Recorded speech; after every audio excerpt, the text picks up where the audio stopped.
എന്താ mister shot എടുക്കട്ടെ? എനിക്കിങ്ങനെ സെറ്റിൽ വെറുതെ ഇരിക്കുന്ന ഇഷ്ടമല്ല. അത് പിന്നെ ഈ പല്ലവി എവിടെ? പല്ലവി എന്നല്ലോ നമ്മുടെ നായകന്റെ മാളവികല്ലേ? ആ പല്ലവി അല്ല, പല്ലവി.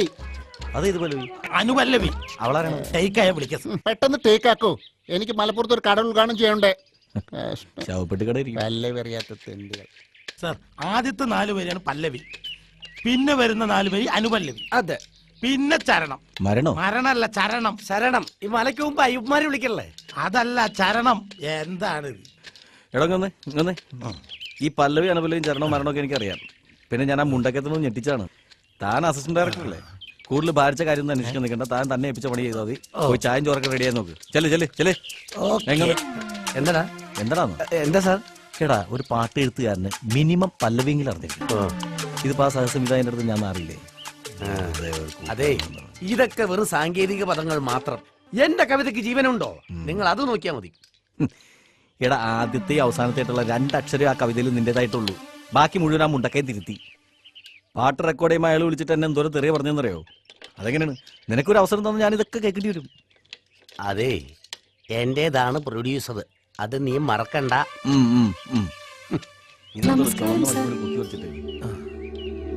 നമസ്കാരം. ഞാൻ മാളവിക. ഓ, ഹെറോയിൻ. ഹീറോയിൻ അല്ല സാർ, ഹീറോയിൻ. ഹെറോയിൻ എന്ന് പറഞ്ഞാൽ മയക്കുമരുന്നാ. എടോ, ഇതും ഒരു തരത്തിൽ പറഞ്ഞ മയക്കുമരുന്ന് തന്നെയാണ്. മേക്കപ്പ് ഇത് മതിയോ സാർ? നോക്കിക്കോ സാർ. ഇതൊക്കെ എന്റെ ജോലിയാണ്. മേക്കപ്പ് നമസ്കാരം. ഞാൻ ഈ മേക്കപ്പ് കുറവുണ്ടാവും നോക്കിയതാ. നമ്മളെ സെറ്റിൽ ഒന്നിനൊരു കുറവുണ്ടാവില്ല. ഡയറക്ടറെ, എങ്ങനെയുണ്ട് കാര്യങ്ങളൊക്കെ? ഓരോ ഫ്രെയിമും ചടുലമാണ്. എന്റെ കാൽക്കുലേഷൻ ശരിയാണെങ്കിൽ ഇത് ആൽബങ്ങൾ ഒരു മാസ്റ്റർ പീസ് ആയിരിക്കും. ഓ, നല്ല പീസ്. എന്നെ അനുഗ്രഹിക്കണം. ഇത് രാവിലെ തുടങ്ങിയതാ. എല്ലാവരും വന്ന് എന്റെ കാലിലിട്ട് വീഴും. ആദ്യം ക്യാമറമാൻ വന്നു വീണു, പിന്നെ അസോസിയേറ്റ് ഡയറക്ടർ. അല്ലടോ, ഏതായി പുതുമുഖ നടി? ഇത് നടിയല്ല, നമ്മളെ മോളാണ് ആമിന. എല്ലാ നടികളും ആരുടെങ്കിലൊക്കെ മകളോ പെങ്ങളോ ആയിരിക്കും. ഉള്ളത് പറയാലോ. എനിക്ക് പറ്റിയ നായികയാണ്. അപ്പോഴേ സാറേ, നമുക്ക് ഷോട്ട് എടുക്കാം. കുറെ നേരമായി ഞാൻ തന്നെ വെയിറ്റ് ചെയ്യുന്നു. ഇനി അല്പം താൻ എന്നെ വെയിറ്റ് ചെയ്യും. ചെല്ലോ. എനിക്ക് പ്രൊഡ്യൂസറുമായി അല്പം ചെയ്യാറുണ്ട്. ആയിക്കോട്ടെ. നമ്മളെ ലൊക്കേഷനൊക്കെ ഇഷ്ടമായോ? ലൊക്കേഷൻ ഇഷ്ടമായി. ഇത് തന്നെ നമ്മുടെ അളിയന്റെ ഷൂട്ടിംഗ് നടക്കണ വെക്കേഷൻ. അബുദാബി ഇറങ്ങ്. ഇത് തന്നെ നമ്മൾ പറഞ്ഞ സ്ഥലം. കാശങ്ങാട്ട് കൊടുക്കും. കാശ് കൊടുക്കാൻ പാട്ടൊക്കെ പിന്നെ കേൾക്കാം. ഓട്ടോടെ കാശ് കൊടുക്കും. എത്രയാ ചേട്ടാ? 30 രൂപ. 30. 30. 50 കൊടു. അഭിനയിക്കാൻ പോകുന്നതല്ലേ, ഒരു വെയിറ്റ് ഒക്കെ ആയിക്കോട്ടെ. കൊണ്ട് നമ്മുടെ അളിയന്റെ ലൊക്കേഷൻ കൊള്ളാല്ലേ?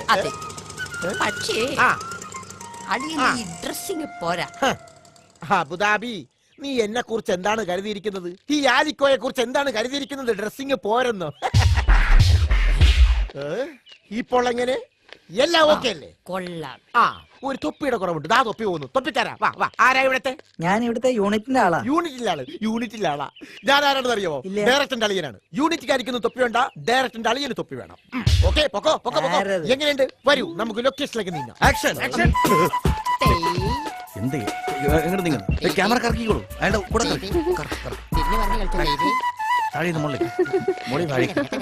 ജാഫർ അബുദാബി.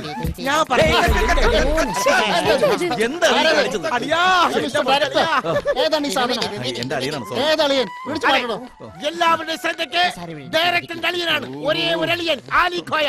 ഡയറക്ടറിന്റെ അളിയൻ ഒന്ന് കാണണം. ഡയറക്ടറിന്റെ അളിയനാ. എന്ത് പണിയെ കാണിച്ചത്? സീൻ നശിപ്പിച്ചില്ലേ? ഞാൻ സീൻ നശിപ്പിച്ചെന്നു. ഞാനൊരു സീൻ ഉണ്ടാക്കാൻ വേണ്ടി. മനസ്സിലായി, സീൻ ഉണ്ടാക്കാൻ വേണ്ടി വന്നു. നിന്റെ പെങ്ങളുടെ ജീവിതം നശിക്കാതിരിക്കാൻ വേണ്ടിയാണ് ഞാൻ വന്നത്. കേട്ടോ, ഇത് ജാഫർ അബുദാബി. അളിയാ, ഈ ആൽബത്തിൽ ഇവനെ നായകനാക്കണം. ഈ കുർക്കാസിനെ നടക്കൂലെന്നോ? ആര് പറഞ്ഞു? നടക്കില്ല. അവിടം വരെ ഓട്ടോ കൊന്നിട്ട് ഇങ്ങോട്ട് നടന്നാണ് വന്നതെന്ന്. നടക്കുമെന്ന് അറിയാൻ കരുതുന്ന പോലെ ഈ വക അലമ്പ് പരിപാടി ഇവിടെ നടക്കൂല. ലൈറ്റ് റെഡിയാണ് സാർ. ഇവിടെ ആദ്യം ഇതൊന്നും ബാക്കപ്പ് ഇട്ട് എന്നിട്ട് ബാക്കി നമുക്ക് പിന്നെ ആലോചിക്കാം. അളിയാ, ഈ ജാഫർ അബുദാബി മിനിഞ്ഞാന്ന് ഒരു 3-4 ഭാവാഭിനയം കാണിച്ചു. സത്യം പറയുകയാണെങ്കിൽ ഉയരത്തിന്റെ കാര്യത്തിൽ ഇവൻ ഉണ്ടപ്പക്രുവാണെങ്കിലും അള്ളാന് ഉമ്മാന് അഭിനയത്തിന്റെ കാര്യത്തിൽ ഇവൻ അമിതാഭ് ബച്ചനാണ്. ഇവനാ ആ. വീട്ടിൽ വന്നെ തെറി വിളിച്ച ഇവനാ ഞാൻ ഇവന് വേണ്ടി അളിയെ റെക്കമെൻഡ് ചെയ്യരുത്. അളിയാ ഇവന്റെ കയ്യിൽ നിന്ന് ഒരു 20,000 രൂപ ഞാൻ വാങ്ങി. അളിയൻ ഒരു പാട്ട് ഇവന് കൊടുക്കണം, ഒരൊറ്റ പാട്ട്. ഇത് ചക്കച്ചോളയാണോ വരുന്നവനൊക്കെ എടുത്തു കൊടുക്കാനായിട്ട്? അതെ, ഒരു മുഴുവൻ പാട്ട് ഈ ജാഫർ അബുദാബിക്ക് കൊടുത്തേ പറ്റൂ. ആ, മുഴുവൻ പാട്ട് കൊടുക്കാൻ പറ്റിയ സാധനം ആകെ ഒരു ഇഞ്ചുള്ളൂ. സാർ കുടിക്കാൻ എന്തെങ്കിലും? ഒന്നും വേണ്ടോ. ഒന്നും വേണ്ടെന്നോ? 2 ഗ്രേപ്പ് ജ്യൂസ്, മനസ്സിലായില്ലേ? ആപ്പിൾ ജ്യൂസ് എടുത്തണ്ട് വാ അളിയാ. ആ പിന്നെ വേറെ 2 പേരും കൂടി ഉണ്ട്, അവർക്ക് മുഴുപ്പാട്ട് അളിയെ കൊടുക്കണ്ട, 2 പേര് വെച്ച് കൊടുത്താൽ മതി. അല്ല ആ. എന്ത് കണ്ടിട്ടാണ് താനൊക്കെ അഭിനയിക്കാൻ ഇറങ്ങിയത്? ഒരല്പം ഹൈറ്റ് കുറഞ്ഞതിനാ 20,000 രൂപ അളിയന്റെ ഈ അളിയന് എണ്ണിക്കൊടുത്തത് ചരപ്പ് കട തുടങ്ങാൻ. അളിയനെ പോലെ ചെരപ്പ് കടയല്ല, ചെരിപ്പ് കട. അതെ, ഒന്നെങ്കിൽ ഇവനെ സെറ്റിൽ നിർത്തുക, അല്ലെങ്കിൽ പെങ്ങളെ മൊഴി ചൊല്ലി സെറ്റിലാക്കുക. ഇതിൽ ഏത് സെറ്റിൽമെന്റ് ആണ് അളിയന് താല്പര്യം? എന്തെങ്കിലൊക്കെ ആവട്ടെ, എന്തെങ്കിലുമൊക്കെ ചെയ്യാം. കവിത വെട്ടി എന്തത്? നശിപ്പിച്ച ആശ്വാസത്തിന്റെ മാറി, മാറി, മാറി, മാറി. കൊല വിളിക്കുന്നെ. എന്താ കോയ്മൻ ഇത്? എന്തിത്? ഛേ, ഞാൻ കഷ്ടപ്പെട്ടുണ്ടാക്കിയ എന്റെ കവിത ഇവൻ ചുവന്ന വശം കൊണ്ട് വെട്ടി തിരിച്ചു. ഞാൻ ഷൂട്ട് ചെയ്യാൻ വേണ്ടി ഷോട്ടുകളായി തരംതിരിച്ച എന്റെ പാട്ടെടുത്തങ്ങനെ നീ തരംതിരിച്ച നീ ഭീമനറിയും അറിയോ? നീ വെള്ളമടിച്ചിട്ടുണ്ടല്ലേ? അല്ലോ ഇങ്ങോട്ട് വന്നിട്ട് നീ എന്ത് വിവരക്കേടാണ് കാണിക്കുന്നത്? ആ സഹസംവിധാനം ഉള്ളതുകൊണ്ടാ ഒരുവിധം അഡ്ജസ്റ്റ് ചെയ്ത് കാര്യങ്ങൾ മുന്നോട്ട് പോകുന്നത്. ആ സഹസംവിധാനം ഒരുപാട് നമ്പണ്ട, അവൻ കിഴങ്ങ് മെയിൻ ആവും കേട്ടോ. എടാ തൽക്കാലം നീ ഒന്ന് അടങ്ങ്. പിന്നെ നീ ഏത് സാറെന്താ നീ തൊപ്പിയും വെച്ച് നടക്കുന്നു? നീ വെച്ച് നീ തൊപ്പിയും കുറെ ബഹളം ഉണ്ടാക്കിയിട്ട് ഞാൻ ചില നമ്പർ ഇട്ടൊന്ന് പിടിച്ച് നിൽക്കല്ലേ?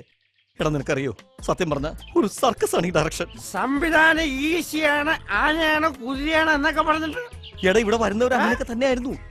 പുറമേ നോക്കുമ്പോ എന്താ ഈസി ഡയറക്ഷൻ എന്ന് പറഞ്ഞ, അതുകൊണ്ടാണല്ലോ ഈ തൊപ്പി തല്ലിൽ വെച്ചിട്ട് ഇങ്ങനെ ഇറങ്ങി തിരിച്ചേക്കണത്. എന്നാലും സംവിധായകന് എന്നാ സംവിധായകനല്ല പ്രശ്നം, ആ ക്യാമറമാനാണ്. അയാൾ ആൾക്കാരുടെ ഇടയിൽ വെച്ചിട്ട് എന്റെ അടുത്ത് ചോദിക്കും, അടുത്ത ഷോട്ട് എന്താണ്, അടുത്ത ഷോട്ട് എന്താണ്? എടാ ഈ എഴുതി വെച്ച ലിസ്റ്റിലുള്ള മുഴുവൻ ഷോട്ട് തീർന്നു. പിന്നെ അയാൾ ചോദിച്ചാൽ ഞാൻ എവിടെ നിന്ന് ഷോട്ട് എടുക്കാനാണ്? വിശേഷം അയാൾ പറഞ്ഞിട്ട് ഞാൻ വെടി വെച്ച് കൊല്ലും. ഞാൻ എവിടെ വെക്കണമെന്ന് ഞാൻ താൻ എവിടെയെങ്കിലും കൊണ്ടു വെക്ക്, പക്ഷെ ഈ നാട്ടുകാരുടെ ഇടയിൽ വെച്ചിട്ട് എനിക്കിട്ട് വെക്കല്ലേട്ടാ. താനെന്താ ഒരുമാതിരി ആക്കി മാറി പറയുന്നത്?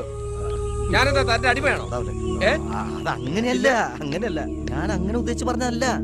ചേട്ടൻ ഇഷ്ടമുള്ളത് വെച്ചോ, ഞാൻ ഒന്നും പറയൂല. ഒറ്റ കിട്ടി. അളിയാ, തീരുമാനം പറഞ്ഞില്ല. അയ്യോ, കുട്ടികൾ 2 പുറത്തും ഒരെണ്ണം എന്റെ പെങ്ങളുടെ വയറ്റിലുള്ള സ്ഥിതിക്ക് തൽക്കാലം എന്റെ പെങ്ങളാളി എന്റെ കൂടെ തന്നെ നിൽക്കട്ടെ. അതെ. പിന്നെ അളിയാൻ പറഞ്ഞ 3 നാറുകളുണ്ടല്ലോ, അല്ല 3 നടന്മാരുണ്ടല്ലോ, അവർക്ക് ഞാൻ അവസരം കൊടുക്കാം. പല്ലവി വേണ്ട, അനുപല്ലവി മതി എന്നാണ് ആ മുണ്ടക്കാൻ സാർ പറയുന്നത്. ഓ താനാ മണ്ടക്കയത്തിനോട് എന്തെങ്കിലും എടുത്ത് പണ്ടടങ്ങാൻ പറ, ഞാൻ ഇതൊന്ന് തീർക്കട്ടെ. അളിയൻ നന്നായിട്ട് സംവിധാനം ചെയ്യുന്നുണ്ടല്ലോ. അളിയൻ ഇനി ബ്രില്യന്റ് പേഴ്സണാലിറ്റി ഉള്ള നടന്മാരെ വേണമെങ്കിൽ എന്നെ വിളിച്ചാൽ മതി. 10 പൈസ ഇല്ലാതെ ഫ്രീ ആയിട്ട് ഒന്ന് ഞാൻ അവരില്ല. അങ്ങനെയെങ്കിലും എന്റെ അളിയൻ ഒന്ന് രക്ഷപ്പെടട്ടെ. മാറുങ്ങട് അളിയൻ രക്ഷപ്പെടുത്തിയോളം മതി. മതി. അപ്പോഴേ ഞാൻ നിക്കണോ അതോ പോണോ? തൽക്കാലം അളിയൻ ചെല്ല്. അപ്പൊ ഞാൻ സാർ, സാറിനെ ക്യാമറാമാൻ വിളിക്കുന്നു. ഓ അയാളെ 16 അടി തിരുത്തണം. അല്ല സാർ, ആർട്ടിസ്റ്റും ലൈറ്റപ്പ് ഒക്കെ റെഡിയാണ്, ആക്ഷൻ പറയാനാ. ഈയിടും ഞാനീ ഞാൻ റിയാക്ഷൻ പറയാമേ. ഞാൻ അബുദാബി ഓക്കേ.